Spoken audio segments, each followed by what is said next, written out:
নমস্কার, Tripura public opinion আপনাদের স্বাগত। আমি সোমেন রয়েছি আপনাদের সঙ্গে। আজ রাত্রিকালীন আলোচনা আমরা যে বিষয়টি নিয়ে কথা বলবো তা হচ্ছে পূর্ব এবং পশ্চিম ত্রিপুরা এই দুটি আসনের মধ্যে একটি আসনে লড়াই করছে বিজেপি সরাসরি, এবং পূর্ব ত্রিপুরা আসনে লড়াই করছেন বিজেপি পদ্মচিহ্নে প্রদ্যুৎ কিশোর দেববর্মনের বোন কৃতি সিং। এখন এই দুটি আসনে একদিকে পশ্চিম ত্রিপুরা আসনে যখন ছিলেন প্রতিমা ভৌমিক সাংসদ, ছিলেন কেন্দ্রীয় প্রতিমন্ত্রী, পূর্ব ত্রিপুরা আসনে ছিলেন রেবতী ত্রিপুরা। এই দুটি আসন থেকেই কিন্তু দুজন প্রার্থীকে সরিয়ে দেওয়া হলো এবং এখানে এসে জায়গা নিলেন বিপ্লব কুমার দেব, যিনি প্রাক্তন মুখ্যমন্ত্রী রাজ্যের। তো এটা প্রচন্ড ইঙ্গিতবহ এবং অর্থবহ যে রাজ্যের প্রাক্তন মুখ্যমন্ত্রী, যিনি পরবর্তীতে রাজ্যসভায় গেছেন, হরিয়ানাতে গিয়ে দলীয় প্রভারীর দায়িত্ব পালন করেছেন, ফিরে এসেছেন রাজ্যে এবং পশ্চিম ত্রিপুরা আসনে তিনি লড়াই করছেন। এবং এই পশ্চিম ত্রিপুরা আসনের মধ্যে এই যে জামজুরি, সেখানে কিন্তু উনার বাড়ি, অর্থাৎ একদিকে পশ্চিম ত্রিপুরা আসন, সেই সঙ্গে উনার ঘরের আসনও কিন্তু বলা যেতে পারে এই আসনটি। এখন প্রশ্ন হচ্ছে এই দুটি আসনের মধ্যে যখন পুরাতন যারা প্রার্থী ছিলেন, যারা জয়ী প্রার্থী, তাদের দুজনকে সরিয়ে দেওয়া হলো, প্রতিমা ভৌমিককে সরিয়ে দেওয়া হলো।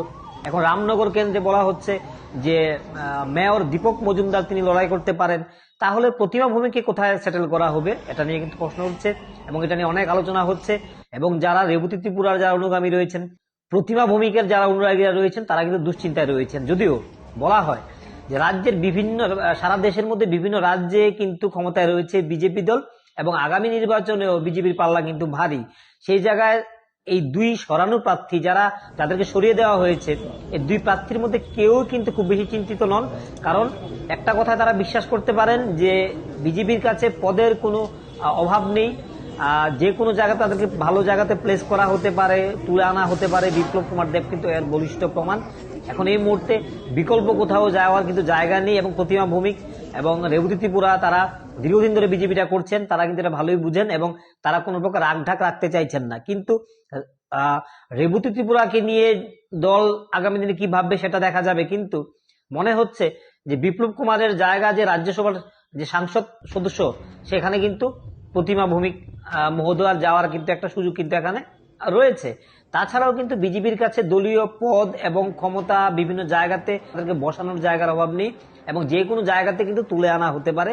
সেই সঙ্গে আমরা দেখছি জিষ্ণু দেববর্মন, তিনি উপমুখ্যমন্ত্রী থাকাকালীন সময় পরবর্তীতে যখন তিনি হেরে গেলেন চরিলাম কেন্দ্র থেকে, ওনাকে কিন্তু বারবার বলা হচ্ছে যে কখনো রামনগরে, কখনো পূর্ব ত্রিপুরা আসনে, কখনো রাজ্যসভায়, এইভাবে বিভিন্নভাবে কিন্তু ওনাকে নিয়ে কিন্তু রাজনীতি হয়েছে।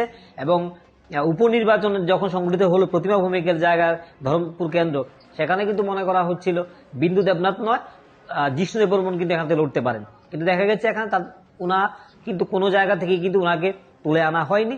তবে অপেক্ষাটা কিন্তু ওনার জন্য অনেকটা লম্বা হচ্ছে। আশা করা যাচ্ছে লোকসভা নির্বাচনের পর প্রতিমা ভৌমিক, জিষ্ণু দেববর্মন থেকে শুরু করে অন্য যারা রয়েছেন, তাদের কিন্তু একটা ভালো জায়গায় তুলে আনা হবে এবং সেই সঙ্গে সুবল ভৌমিকও কিন্তু এই জায়গায় একটা নাম রয়ে গেছে, ওনাকেও কিন্তু আগামী দিনে তুলে আনা হতে পারে। আপাতত দলীয় সংগঠনের দায়িত্ব কিন্তু ওনাকে দিয়ে রাখা হয়েছে। তো যেহেতু যারা মনে করছেন যে প্রতিমা ভৌমিককে কোথায় বসানো হবে, আগামী দিন কি ভাবছে দল, তাদের জন্য এটা দুশ্চিন্তার কোনো কারণ মনে হচ্ছে না। কারণ বিজেপি দলে কিন্তু দল পদ জায়গার কিন্তু অভাব নেই। তবে আপাতত যারাই রয়েছেন তারা সবাই কিন্তু আগামী লোকসভা নির্বাচন, আসন্ন লোকসভা নির্বাচনে এই বিজেপি দলের যারা প্রার্থী রয়েছেন, যারা পূর্ব ত্রিপুরা আসনে যিনি প্রতিদ্বন্দ্বিতা করছেন কৃতি সিং, উনি পদ্মচিহ্নে তিনি লড়াই করছেন। মনে করা হচ্ছে যে এই দুটি আসন, একদিকে বিপ্লব কুমার দেবকে এবং একদিকে প্রদ্যুৎ মানিক্যের বোনকে, যিনি মথা থেকে তিনি পদ্মচিহ্নে লড়াই করছেন, বিজেপির সিম্বলে লড়াই করছেন, তারা দুজনকেই কিন্তু জয়যুক্ত করার জন্য দুদিক থেকে কিন্তু ময়দানে ঝাঁপিয়ে পড়া হয়েছে। বিপ্লবের পক্ষে যথেষ্ট প্রচার করার চেষ্টা করছেন প্রদ্যুৎ মানিক্য এবং অন্যদিকে কিন্তু বিজেপিও কিন্তু প্রদ্যুৎ মানিক্যের বোনকে কিন্তু জয়ী করার জন্য, কারণ এখানে শুধু বিজেপি নয়, বিজেপির একটি আসন এবং এখানে দুটি আসনকে কিন্তু উপহার দেওয়ার সংকল্প নিয়েছেন মানিক সাহা অ্যান্ড কোম্পানি। তো আজকের জন্য আজকে আমরা আলোচনা এখানে রাখছি।